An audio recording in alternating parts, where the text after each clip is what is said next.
Item 4. Equilíbrio do corpo extenso. Tratar um corpo como um ponto material equivale a admitir que, na situação em que está sendo estudado, só interessa considerar a possibilidade dele adquirir algum movimento de translação, já que não se pode caracterizar o movimento de rotação de um corpo multiforme. Por isso dizemos que o equilíbrio de um ponto material é de translação. O corpo extenso, por sua vez, pode apresentar tanto o movimento de translação como o de rotação. Por esse motivo, o estudo do equilíbrio do corpo extenso requer duas análises, uma referente à translação e outra referente à rotação. Equilíbrio de translação. Um corpo extenso está em equilíbrio de translação quando o seu centro de massa está em repouso ou em movimento retilíneo e uniforme em relação a um determinado referencial. A condição para que o equilíbrio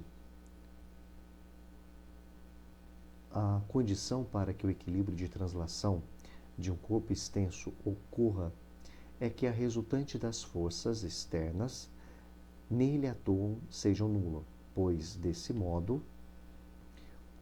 modo também será nula a aceleração do seu centro de massa. Então, eu tenho aqui a força externa igual a massa vezes a aceleração do centro de massa. Se essa aceleração é nula, a força externa também será nula. Observe que eu tenho uma setinha porque força é uma grandeza vetorial. Ela tem módulo, direção e sentido. Equilíbrio de rotação. Um corpo extenso está em equilíbrio de rotação quando está em repouso, não rota, ou em movimento de rotação uniforme. Rota com velocidade angular constante em relação a um referencial determinado.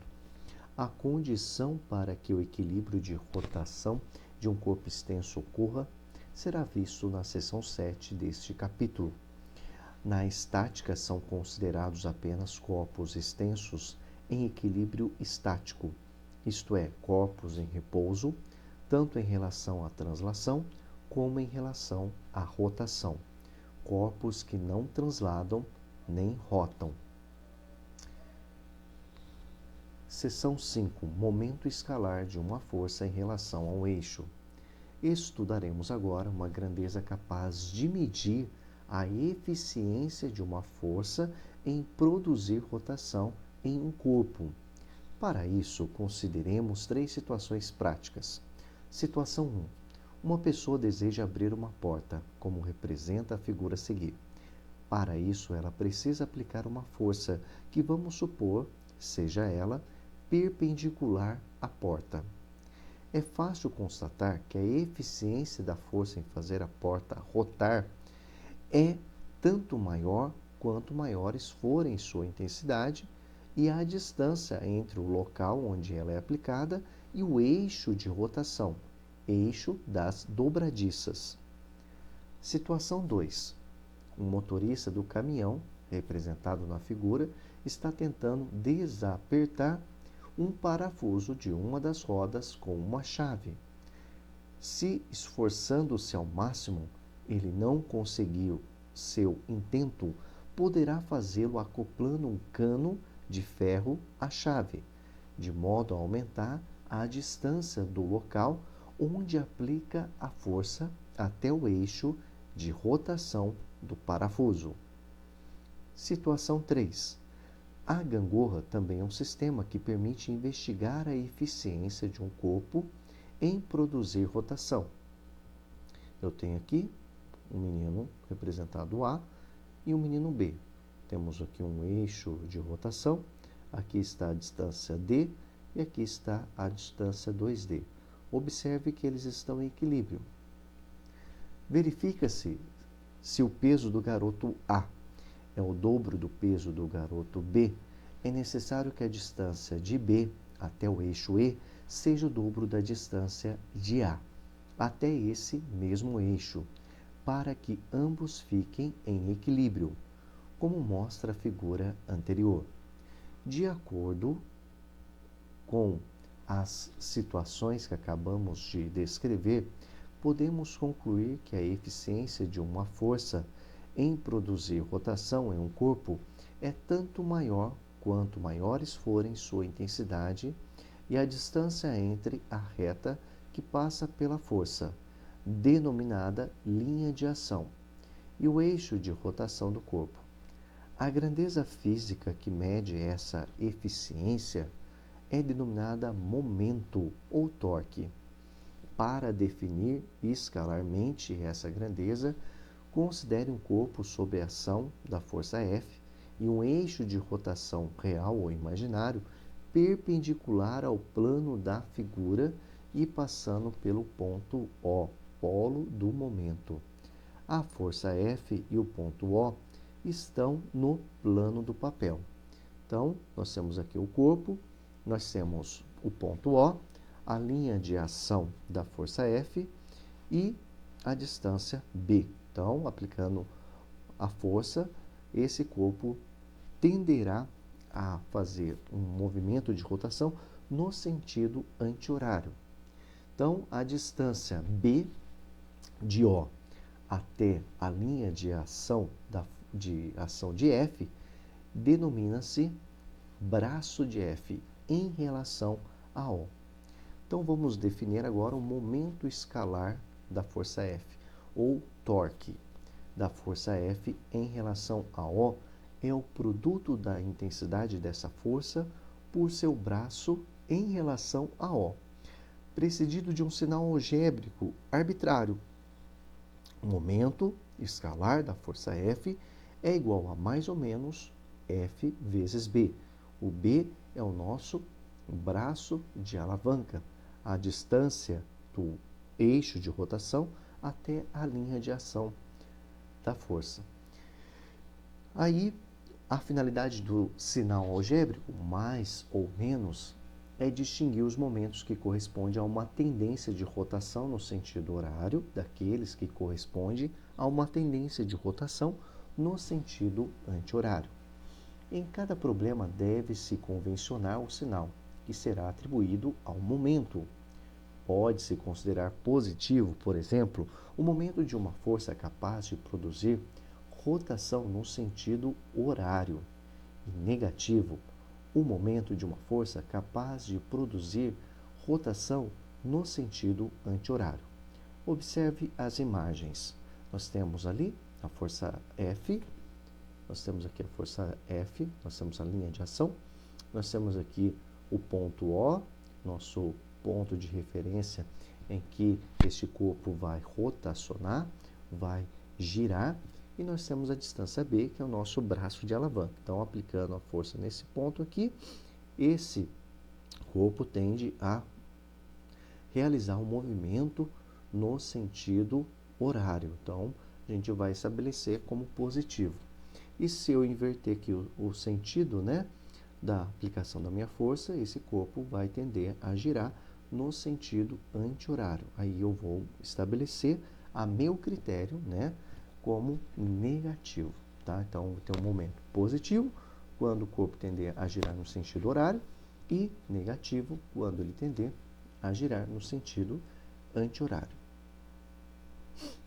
Observe que o momento será nulo em relação a O, quando esse ponto pertencer à linha de ação da força, situação em que o braço é nulo. Os momentos estão observando a imagem, nós temos F1, F3 e F2.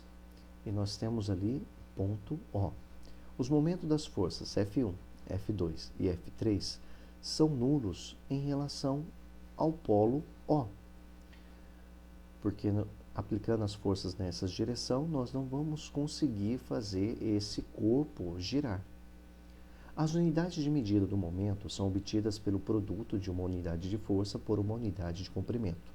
Então, a unidade do momento é a unidade de força multiplicado pela unidade de distância, de comprimento. Assim, a unidade de momento do sistema internacional é o Newton vezes metro, que não deve ser chamado de Joule, reservando-se essa denominação para a unidade de trabalho e energia, que são grandezas físicas diferentes do momento de uma força. Em busca de explicações, o braço do momento. Para apertar um parafuso, uma pessoa pode aplicar na extremidade de uma chave de comprimento L uma força de intensidade F em diversas direções. Então, observe aí, nós temos aí a imagem da figura 1, nós temos a aplicação aí de uma força F, né? Nós temos a distância, nós temos o polo O, que é o nosso ponto de referência, em relação à capacidade desse corpo rotacionar. Observe quando eu aplico essa força F, o corpo tende a realizar um movimento no sentido horário, então por isso que vai ser positivo. Então, o módulo do momento de uma força F vai ser a intensidade da força F vezes o braço de alavanca B, na distância B, que nesse caso vai ser igual ao comprimento dessa minha chave de fenda. Observe se eu aplicar essa força F, né? Observe que está aqui, a minha linha de ação é perpendicular ao meu braço de alavanca, tá? Ou a minha distância entre o ponto O e o ponto de aplicação da minha força. E está formando um ângulo de 90 graus, de maneira que a intensidade do momento será máxima. Observe na figura 2 que a minha linha de ação da força está na mesma direção do que o meu braço de alavanca, de maneira que o ângulo formado pelo o braço de alavanca e a força é zero, e o seno de zero é zero, de maneira que aplicando uma força nessa direção, eu não consigo fazer esse objeto girar, tá? Por isso, então, que o momento de uma força F em relação ao ponto de referência O vai ser nulo. Observe agora, nessa situação, aplicando a minha força F neste sentido, né? Observe, forma um ângulo θ entre a minha linha de ação e a minha linha de comprimento L. Então, o módulo da força F vezes o braço de alavanca vai ser F vezes L vezes o seno de θ. E na figura 4, para eu determinar a intensidade do meu momento, eu vou ter que decompor essa força F. Eu vou decompor aqui, ó, vou estabelecer meu sistema de referência, x e y, e observem que é apenas a componente y que vai contribuir para fazer rotacionar este sistema. Então, o momento ou torque mais intenso é conseguido quando a força é perpendicular à chave. Veja na figura 1. Neste caso, o braço da força em relação ao eixo O de rotação do parafuso é igual ao comprimento da chave, e o módulo do torque, F vezes B, é igual a F vezes L. Com isso, podemos dizer que a força F está sendo integralmente aproveitada para produzir momento em relação a O. Na figura 2, o ponto O pertence à linha de ação de F. Logo, o braço B de F em relação a O é nulo, pois o braço de alavanca é igual a zero. Se a distância não for perpendicular à barra, nem estiver alinhada com ela, a intensidade do momento não será nula, mas será menor que o valor máximo, F vezes L, como se pode observar na figura 3. Veja que o seno de θ é igual a B dividido por L. O módulo do momento, que é F vezes B, é igual a F vezes L vezes o seno de θ, que é menor que F vezes L. Podemos dizer, então, que a força F não está sendo integralmente aproveitada para produzir o torque desejado. De fato, se ela for substituída pelas componentes representadas na figura 4, só o componente Fy produzirá o momento em relação ao. Observe que o ponto O pertence à linha de ação do componente Fx. Por isso, o braço de Fx em relação a O é igual a zero, ocorrendo o mesmo com o seu momento. Note que o braço de Fy em relação a O é igual a L. Observe que o seno de θ é Fy dividido por F. Assim, o módulo do momento do seno de Fy é dado por Fy vezes o braço de alavanca B é igual a Fy vezes o L. Fy é igual a F vezes o seno de θ. Então, F vezes L vezes o seno de θ. Que, por sua vez, é igual ao módulo do momento de F. Portanto, nesse caso, o módulo do momento da força F é igual ao módulo do momento da força da componente Fy. 6. Condições de equilíbrio do corpo extenso. Para um corpo extenso estar em equilíbrio, é necessário satisfazer duas condições. Uma referente ao equilíbrio de translação e outra ao equilíbrio de rotação. Condição de equilíbrio de translação. Já determinamos essa condição no início deste capítulo, mas vamos recordá-lo. A condição de equilíbrio de translação de um corpo extenso, o centro de massa em repouso ou movimento retilíneo e uniforme, é que a resultante das forças externas atuantes no corpo seja nula, ou seja, a somatória das forças externas atuantes sobre este corpo tem que ser igual a zero. Condição de equilíbrio de rotação. Duas pessoas com pesos diferentes podem usar normalmente uma gangorra, equilibrando-a. É uma interrogação. Podem, desde que a pessoa mais pesada esteja sentada mais perto do eixo de rotação da gangorra do que a outra, de modo que as forças que elas exercem na gangorra sejam igualmente eficientes em produzir a rotação dela nos sentidos horário e anti-horário, ou seja, que a soma dos momentos dessas forças em relação ao eixo de rotação seja nula, ou que esses momentos tenham módulos iguais. Generalizando, para um corpo extenso sobre a ação de um sistema de forças coplanares, temos a condição de equilíbrio de rotação de um corpo extenso, é que a soma algébrica dos momentos escalares de todas as forças em relação a qualquer eixo perpendicular ao plano das forças seja nula. Essa condição de equilíbrio pode ser expressa de outra maneira. Considerando todos os momentos em módulo, podemos escrever que a soma de todos os momentos horários é igual à soma de todos os momentos anti-horários. Atualmente, a grua é muito usada na construção civil para erguer cargas até os diversos andares de um prédio em construção. Nesse equipamento, um contrapeso fixo, bloco de concreto, tem a função de produzir um momento que contrabalance o momento correspondente à carga que está sendo erguida, garantindo a estabilidade do sistema. Então, observa a imagem, nós temos aí grua usada em obra no Aeroporto Internacional de Denver, Colorado, Estados Unidos da América, setembro de 2014. Seção 7, alavancas. Alavancas são barras geralmente utilizadas para ampliar a intensidade de forças. Para que possam operar, elas necessitam de um ponto de apoio denominado fulcro. Chamaremos de força potente a força exercida na alavanca por quem a usa, e de força resistente a força que se pretende vencer com a alavanca.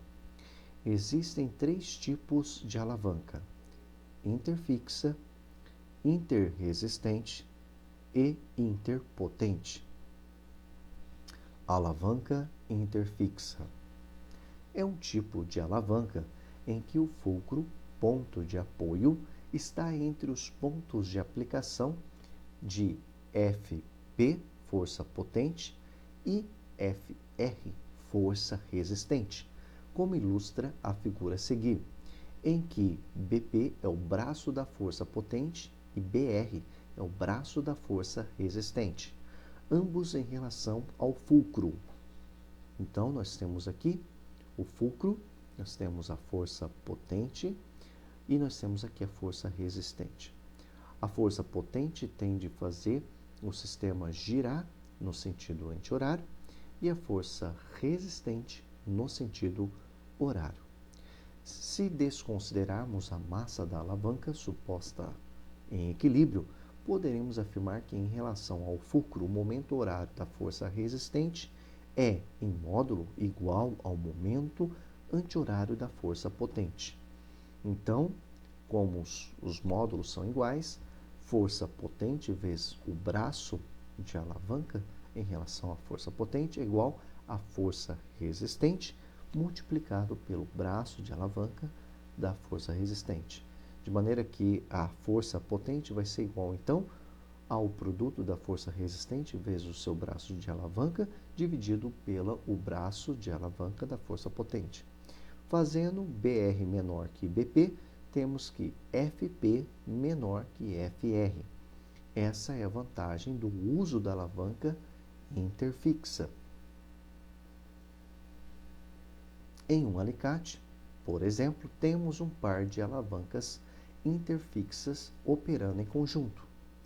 Nós temos aqui o fulcro, nós temos aqui a representação da força potente e aqui da força resistente. Como tem menor, então aqui a força potente e aqui força resistente e aqui o nosso fulcro. Por isso que a intensidade da força sobre esse ponto vai ser maior, vai ser maior do que a força que nós estamos aplicando aqui, por conta dessa distância ser menor. Veja outros exemplos de alavanca interfixa. Nós temos o torquês, fulcro, força potente, força resistente, pé de cabra, né? E a nossa tesoura, né? Fulcro, força potente e aqui força resistente. A alavanca interresistente é um tipo de alavanca em que a força resistente está aplicada entre a força potente e o fulcro. Olha aqui a representação: força potente, fulcro, braço, Bp, força resistente, braço, Br. Ignorando a massa da alavanca e considerando-a em equilíbrio, nós temos então que o momento horário igual ao momento anti-horário desse sistema. Então, Fp vezes Bp igual a Fr vezes Br. Então, Fp igual ao produto de Fr vezes Br dividido por Bp. Como Br é menor que Bp, continuamos obtendo Fp menor que Fr. Essa é a vantagem do uso desse tipo de alavanca interresistente. Em um quebra-nozes, por exemplo, temos um par de alavancas interresistente operando em conjunto. Fotografia mostrando como funciona um quebra-nozes. Então, nós temos aqui força potente, força resistente, o fulcro e aqui, né, não está representado, mas aqui nós temos o Br e aqui o Bp. O carrinho de mão também é um exemplo de alavanca interresistente. A força resistente corresponde ao peso total do carrinho e o seu conteúdo, que pode ser considerado aplicado em um ponto chamado centro de gravidade do conjunto. A força potente é a força total, exercida pela pessoa nos braços do carrinho. O fulcro está na região do solo em que a roda se apoia. Alavanca interpotente. Nesse tipo de alavanca, a força potente está aplicada entre o fulcro e o ponto de aplicação da força resistente. Ignorando a massa da alavanca e considerando-a em equilíbrio, temos em relação ao fulcro Fp vezes Bp igual a Fr vezes Br. Então, a vantagem da força potente é igual a Fr vezes Br dividido por Bp. Note que pela primeira vez Br é maior que Bp, então Fp é maior que Fr, de modo que esse tipo de alavanca não apresenta vantagem dos outros tipos analisados. Entretanto, nem por isso ela deixa de ter sua utilidade. É o caso, por exemplo, de uma pinça, com a qual podemos lidar sem causar danos com objetos muito delicados, como uma pedrinha preciosa a ser colocada em um anel, as minúsculas peças do mecanismo de um relógio, entre outros. Nessas tarefas, o uso de um alicate poderia danificar esses objetos. Em uma pinça temos duas alavancas interpotentes operando em conjunto. Então, força potente e força resistente.